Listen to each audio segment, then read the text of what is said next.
Book 8 1.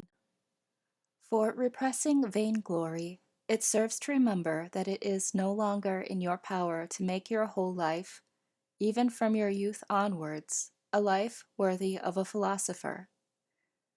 It is known to many, and you yourself know also, how far you are from wisdom. Confusion is upon you, and it now can be no easy matter for you to gain the reputation of a philosopher. The conditions of your life are against it. Now, therefore, as you see how the matter truly lies, put from you all thoughts of reputation among men, and let it suffice you to live so long as your nature wills, though that be but the scanty remnant of a life. Study, therefore, the will of your nature, and be solicitous about nothing else. You have made many efforts and wandered much, but you have nowhere found happiness. Not in syllogisms, not in riches, not in fame or pleasure, not in anything. Where, then, is it?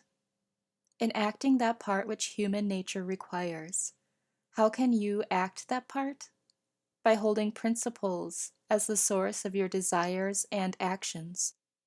What principles?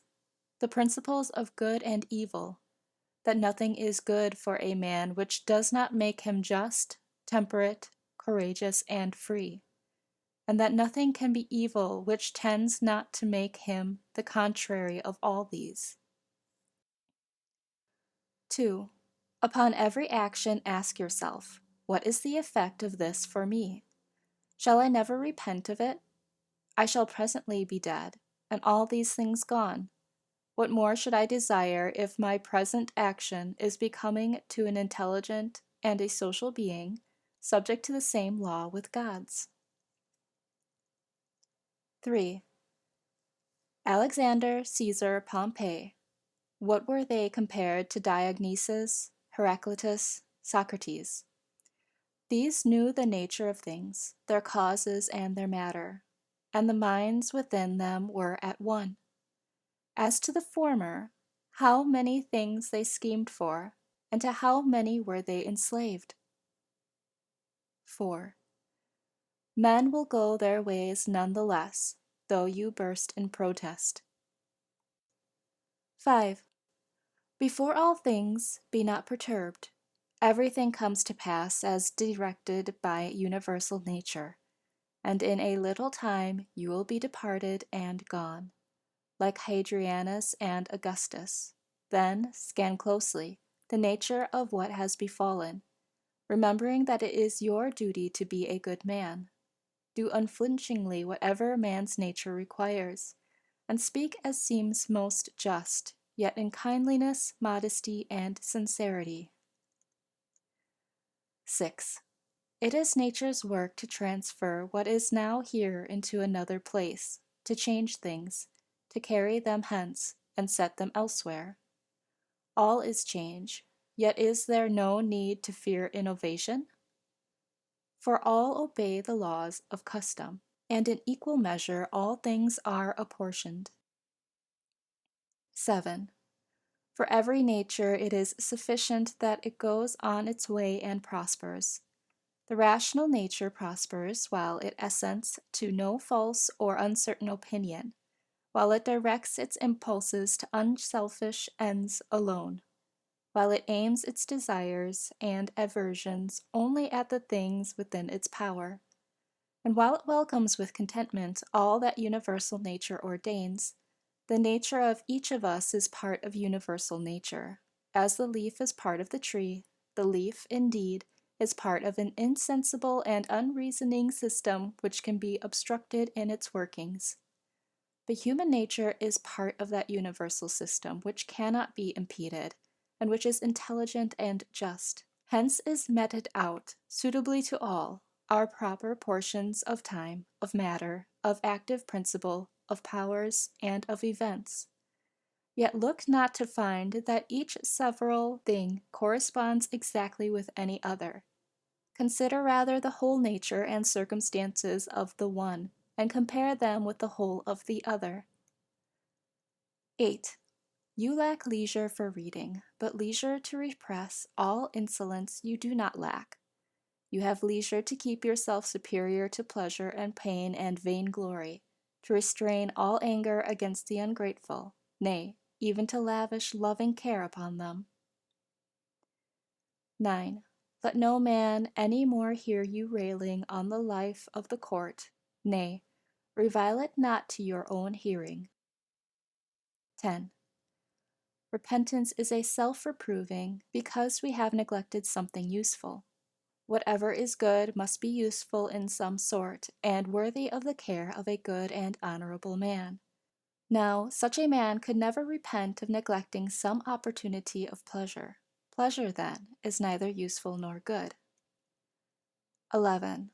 Of each thing ask, what is this in itself and by its constitution? What is its substance or matter? What is its cause? What is its business in the universe? How long shall it endure? 12. When you are reluctant to be roused from sleep, remember that it accords with your constitution and with human nature to perform social actions. Sleep is common to us with the brutes. Now, whatever accords with the nature of each species must be most proper, most fitting, and most delightful to it. 13. Constantly, and, if possible, on every occasion, apply to your imaginations the methods of physics, ethics, and dialectic. 14. Whomsoever you meet, say straightway to yourself, what are this man's principles of good and evil? For if he holds this or that doctrine concerning pleasure and pain, and the cause thereof, concerning glory and infamy, death and life, it will seem to me neither strange nor wondrous that this or that should be his conduct. I shall bear in mind that he has no choice but to act so. 15. Remember that, as 'tis folly to be surprised that a fig tree bears figs, so is it equally folly to be surprised that the universe produces those things of which it was ever fruitful. It is folly in a physician to be surprised that a man has fallen into a fever, or in a pilot that the wind has turned against him. 16. Remember that to change your course and to follow any man who can set you right is no compromise of your freedom. The act is your own, performed on your own impulse and judgment, and according to your own understanding. 17. If the doing of this be in your own power, why do it thus? If it be in another's, whom do you accuse? The atoms or the gods? To accuse either is a piece of madness. Therefore accuse no one. Set right, if you can, the cause of error. If you cannot, correct the result at least. If even that is impossible, what purpose can your accusations serve? Nothing should be done without a purpose. 18. That which dies falls not out of the universe. If then it stays here, here too it suffers a change, and is resolved unto those elements of which the world, and you too, consist. These also are changed, and murmur not. 19. The horse, the vine, all things are formed for some purpose. Where is the wonder? Even the sun saith, I was formed for a certain work, and similarly the other gods. For what end are you formed? For pleasure? Look if your soul can endure this thought. 20. Nature has an aim in all things, in the end and surcease of them no less than in their beginning and continuance. It is even as a man casting a ball.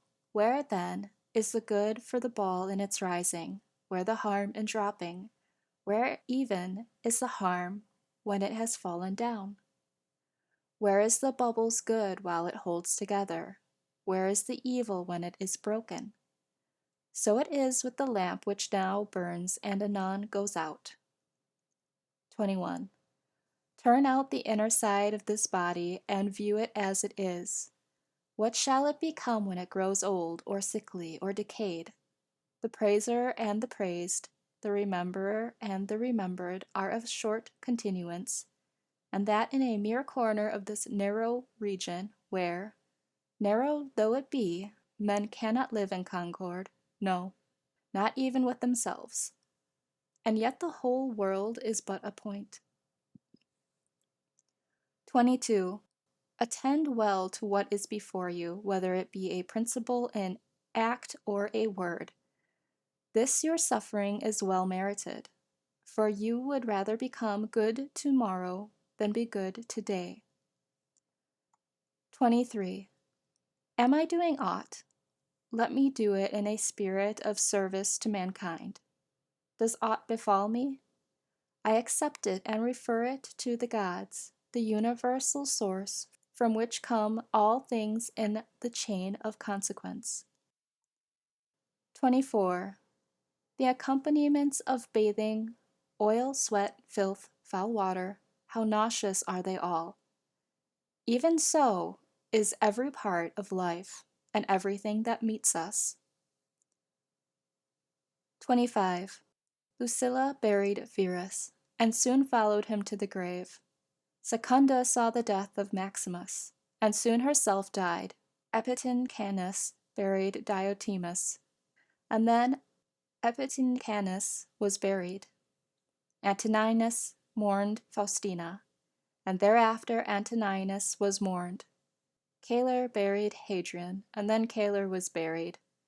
All go the same way, the cunning men who foretold the fates of others, or who swelled with pride. Where are they now? Where are these keen wits, Charax, and Demetrius the Platonist, and Eudemon, and their like? All were for a day, and are long dead and gone. Some scarce remembered even for a little after death. Some turned to fables. Some faded even from the memory of tales.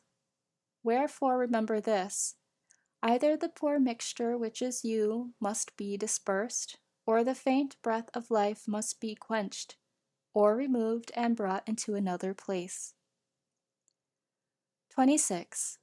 The joy of man is to do his proper business, and his proper business is to be kindly to his fellows, to rise above the stirrings of sense, to be critical of every plausible imagination, and to contemplate universal nature and all her consequences. 27. We have all of us three relations. The first to the manifold occasion of our state, the second to the supreme divine cause from which proceed all things unto all men, the third to those with whom we live. 28. Pain is either an evil to the body, and then let the body so declare it, or an evil to the soul. But the soul can maintain her own serenity and calm, and refuse to conceive pain as an evil. All judgment, intention, desire, and aversion are within the soul, to which no evil can ascend. 29. Plot out false imaginations, and say often to yourself, it is now in my power to preserve my soul free from all wickedness, all lust, all confusion or disturbance. And then, as I truly discern the nature of things, I can use them all in due proportion. Be ever mindful of this power which nature has given you. 30. Speak, whether in the Senate or elsewhere, with dignity rather than elegance, and let your words ever be sound and virtuous. 31. The court of Augustus, his wife, his daughter, his descendants and his ancestors, his sister and Agrippa, his kinsmen, familiars, and friends, Aurelius and Maginus, his physicians and his flamens, death has them all. Think next of the death of a whole house, such as Pompey's, and of what we meet sometimes inscribed on tombs. He was the last of his race.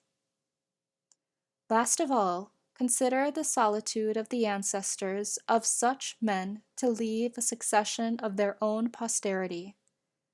Yet, at the end, one must come the last, and with him dies all that house. 33. 32. Order your life in its single acts, so that if each, as far as may be, attains its end, it will suffice. In this no one can hinder you. But, you say, may not something external withstand me? Nothing can keep you from justice, temperance, and wisdom. Yet, perhaps some other activity of mine may be obstructed.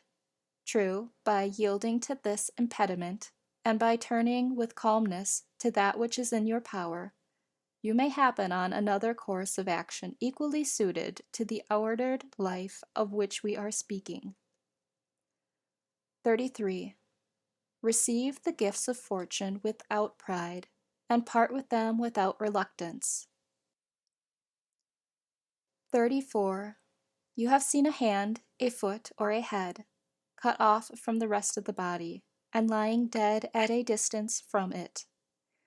Even such as these does he make himself, so far as he can, who repines at what befalls, who severs himself from his fellow men, or who does any selfish deed. Are you cast forth from the natural unity? Nature made you to be a part of the whole, but you have cut yourself off from it. Yet here there is the glorious provision that you may reunite yourself if you will. In no other case has God granted the privilege of reunion to a separated or severed part. Yet behold the goodness and bounty with which God hath honored mankind. He first puts it in their power not to be severed from this unity, and then, even when they are thus severed, he suffers them to return once more, to take their places as parts of the whole, and to grow one with it again. 35.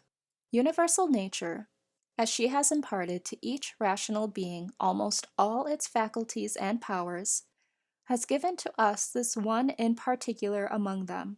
As nature converts to her use, ranges in destined order, and makes part of herself all that withstands or opposes her, so each rational being can make every impediment in his way a proper matter for himself to act upon, and can use it for his guiding purpose, whatever it may be. 36. Do not confound yourself by considering the whole of life, and by dwelling upon the multitude and greatness of the pains and troubles to which you may probably be exposed. As each presents itself, ask yourself, is there anything intolerable and insufferable in this? You will be ashamed to own it. And then recollect that it is neither the past nor the future that can oppress you, but always the present only. And the ills of the present will be much diminished if you restrict it within its own proper bounds, and take your soul to task if it cannot bear up even against this one thing. 37. Does Panthea or Pergamus now sit mourning at the tomb of Verus, or Chabrias, or Diotimus at the tomb of Hadrian? Absurd! And if they were still mourning, could their masters be sensible of it? Or if they were sensible of it, would it give them any pleasure? Or if they were pleased with it, could the mourners live forever? Was it not fate that they should grow old men and women, and then die? What, then, would become all the illustrious dead when these faithful souls were gone, and all this toil for a vile body, naught but blood and corruption? 38. If you have keen sight, says the philosopher, use it in discretion and in wisdom. 39.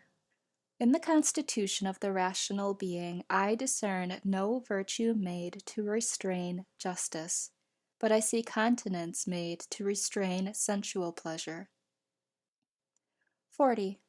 Take away your opinion about the things that seem to give you pain, and you stand yourself upon the surest ground.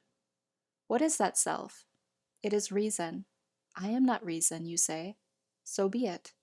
Then let not reason pain itself, but leave any part of you which suffers to its own opinions of the pain. 41. Obstruction of any sense is an evil for the animal nature. So is the obstruction of any of its impulses. There are other kinds of obstruction which are evil for the nature of plants. For the rational nature, in like manner, therefore, obstruction of the understanding is evil. Apply all this to yourself. Do pain and pleasure affect you? Let the senses look to it. Does anything hinder your designs? If you have designed without the proper reservations, that in itself is an evil for you as a reasoning being. If you designed under the general reservation, you are neither hurt nor hindered. No man can hinder the proper work of the mind, nor fire, nor sword, nor tyrant, nor calumny can reach it, nor any other thing, when it is become, even as a sphere, complete and perfect within itself. 42. I have no right to vex myself, who never yet willingly vexed anyone. 43. Each man has his own pleasure. Mine lies in having my ruling part sound, without aversion to any man, or to any hap that may befall mankind. Yet let me look on all things with kindly eyes. Let me accept and use them all according to their worth. 44. See that you secure the benefit of the present time. They who pursue a fame which is to live after them reflect not that posterity will be men even as are those who vex them now, and that they too will be mortal. And afterwards, what shall signify to you the clatter of their voices, or the opinions they shall entertain about you? 45. Take me up and cast me where you will. I shall have my own dignity within me serene, that is, satisfied while its every state and action is according to the law of its proper constitution. Is any event of such account that my soul should suffer for it, or be the worse? That my soul should become abject and prostrate as a mean suppliant, or should be affrighted? Shall you find anything that is worth all this? 46. Nothing can befall a man which is not human fortune. Nothing can happen to an ox, to a vine, or to a stone, which is not the natural destiny of their species. If, then, that alone can befall anything that is usual and natural, what cause is there for indignation? Universal nature hath brought nothing upon you which you cannot bear. 47. When you are grieved about anything external, it is not the thing itself which afflicts you, but your judgment about it. This judgment it is in your power to efface. If you are grieved about anything in your own disposition, who can prevent you from correcting your principles of life? If you are grieved because you do not set about some work which seems to you sound and virtuous, go about it effectually rather than grieve that it is undone. But some superior force withstands, then grieve not, for the fault of the omission lies not in you. But life is not worth living with this undone. Quit life then, in the same kindly spirit as though you had done it, and with good will even to those who withstand you. 48. Remember that the governing part becomes invincible when, collected into itself, it is satisfied in refusing to do what it would not, even when its resistance is unreasonable. What then will it be when, after due deliberation, it has fixed its judgment according to reason? The soul, thus free from passions, is a strong fort, nor can a man find any stronger to which he can fly and become henceforth invincible. The man who has not discerned this is ignorant. He who has discerned and flies not thither is miserable. 49. Pronounce no more to yourself than what appearances directly declare. It is told you that so and so has spoken ill of you. This alone is told you, and not that you are hurt by it. I see my child is sick. This only I see. I do not see that he is in danger. Dwell thus upon first appearances. Add nothing to them from within, and no harm befalls you, or rather add the recognition that all is part of the world's lot. 50. Is the gourd bitter? Put it from you. Are these thorns in the way? Walk aside. That is enough. Do not add, why were such things brought into the world? The naturalist would laugh at you, just as would a carpenter or a shoemaker, if you began fault-finding because you saw shavings and parings from their work strewn about the workshop. These craftsmen have places where they can throw away this rubbish, but universal nature has no such place outside her sphere. Yet the wonder of her art is that, having confined herself within certain bounds, she transforms into herself all things within her scope which seem to be corrupting or waxing old and useless, and out of them she makes other new forms, so that she neither needs matter from without nor a place where to cast out her refuse. She is satisfied with her own space, her own material, and her own art. 51. Be not languid in action, nor confused in conversation, nor vague in your opinions. Let there be no sudden contractions or forth-sallyings of your soul. In your life be not over-hurried. Men slay you, cut you to pieces, pursue you with curses. What has this to do with your soul remaining pure, prudent, temperate, and just? What if some one, standing by a clear sweet fountain, should reproach it? It would not cease to send forth its refreshing waters. Should he throw into it mud or dung, it will speedily scatter them and wash them away, and be in no wise stained thereby. How then shall you get this perpetual living fount within you? If you reserve yourself unto liberty every hour you live, in a spirit of calmness, simplicity, and modesty. 52. He who knows not what the universe is knows not what is his place therein. He who knows not for what end it was created knows not himself and knows not the world. He who is deficient in either of these parts of knowledge cannot even say for what end he himself was created. What sort of man, then, does he appear to you, who pursues the applause or dreads the anger of those who know neither whether nor what they are? 53. Do you wish to be praised by a man who curses himself thrice within an hour? Can you desire to please one who is not pleased with himself? Can he be pleased with himself who repents of almost everything he does? 54. No longer be content to breathe in harmony with the air which surrounds you, but set about feeling in sympathy with the intelligence which embraces all things. For the power of that intelligence is no less diffused and no less pervasive for all who can draw it in. That is the virtue of the air for him who can breathe it. 55.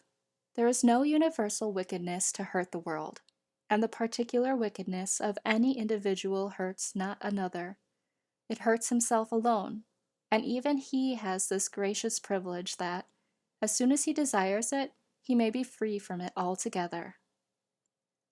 56. To my will the will of another is indifferent as his poor breath and flesh, and how much soever we were formed for the sake of each other, yet the governing part of each of us has its own proper power. Otherwise the vice of another might become my own misery. God thought fit that this should not be, lest it should be in another's power to make me unhappy. 57. The sun seems to us diffused everywhere, pervasive of all things, yet never exhausted. This diffusion is a sort of extension, and hence the Greek word for rays is thought to be derived. You may observe the nature of a ray if you see it entering through some small hole into a darkened chamber. Its direction is straight, and it is reflected around when it falls upon any solid body, which shuts it off from the air beyond. There it stands and does not slip or fall. Now, such should be the flow and diffusion of the understanding, never exhausted, always extending, not violently or furiously dashing against the obstacles that meet it, nor falling aside, but resisting there and illuminating whatever will receive it. That which will not transmit the light does not deprive itself of radiance. 58. He who dreads death dreads either the extinction of all sense or the experience of a new one. If all sense be extinguished, there can be no sense of evil. If a different sort of sense be acquired, you become a different creature, and do not cease to live. 59. Men were created the one for the other. Teach them better then, or bear with them. 60. Mind moves in one way, and an arrow in another. The mind, when cautiously proceeding, or when casting round in deliberation about what to pursue, is nevertheless carried onward straight towards its proper mark. 61. Penetrate into the governing part of others, and also allow others to enter into your own. End of the 8th book.